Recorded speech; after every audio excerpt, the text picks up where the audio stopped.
ములుగు జిల్లాలోని వరద ప్రభావిత ప్రాంతాల్లో మంత్రి సీతక్క పర్యటించారు. ములుగు మండలం బండారుపల్లిలోని రాళ్లవాగు, మెడివాగులను పరిశీలించారు. గోవిందరావుపేట మండలం పస్రా, రాఘవపట్నంలోని గుండ్ల, దయాలవాగు వరద ప్రవాహాన్ని పరిశీలించారు. ముంపు ప్రాంతాల్లో అత్యంత అప్రమత్తంగా ఉండాలని అధికారులను ఆదేశించారు.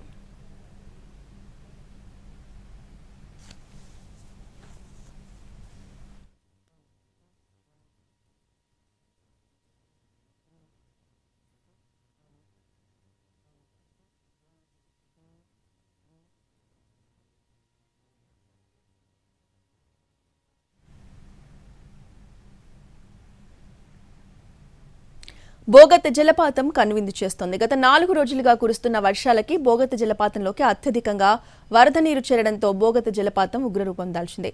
ప్రమాద స్థాయిలో బోగత జలపాతం ప్రవహిస్తుండటంతో పర్యాటకులను అనుమతించడం లేదు.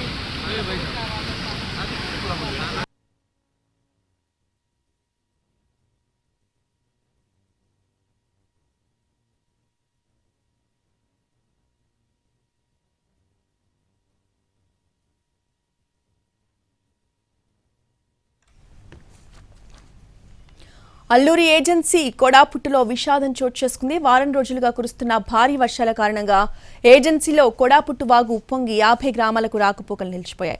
దీంతో వాగు దాటలేక పురిటినొప్పులు భరిస్తూనే 2 రోజులుగా గ్రామంలోనే ఉండిపోయింది గర్భిణి. చివరికి ఒరిస్సా మీదుగా ప్రైవేట్ వాహనంలో 70 కిలోమీటర్లు ప్రయాణించి ఆసుపత్రికి తరలించారు బంధువులు.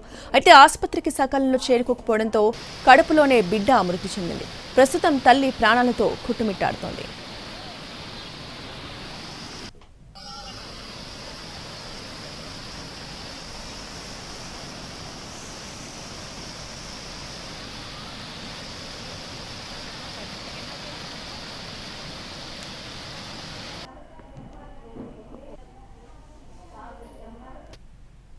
నిన్న గర్భిణీ స్త్రీకి బ్రిడ్జి లేక గడ్డపం పోవడం వలన 2 రోజులు ఉరికి పెట్టేసాము. వేరే వెహికల్స్కి మాట్లాడి ఒరిస్సా బోర్డర్ నుండి మినిమము ఒక 70 కిలోమీటర్ నుంచి తిరిగి హాస్పిటల్కి చేర్చాము. అప్పుడు ఆపరేషన్ చేసి బిడ్డ తీస్తే బిడ్డ చచ్చిపోయాడు. లేట్ అవ్వడం వలన బిడ్డ అడ్డంగా తిరిగిపోయింది అన్నాడు. బ్రిడ్జి ఒకటి, గడ్డ కూడా ఎక్కువ అయిపోయింది. మనకు దాటడానికి కూడా చాలా కష్టమైపోయింది. గడ్డ చాలా పెద్దది ఉంది కాబట్టి అలాగా 70 కిలోమీటర్ ఉంది. అలాగా వచ్చాము. అప్పుడేమో బ్రిడ్జి లేకుండా అటు నుంచి వచ్చేసి ఇక్కడ చేస్తే బిడ్డ చచ్చిపోయాడు.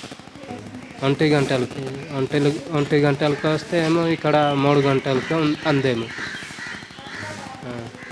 4 గంటలకి జాయినింగ్ చేసాము. ఆపరేషన్ చేసి బిడ్డ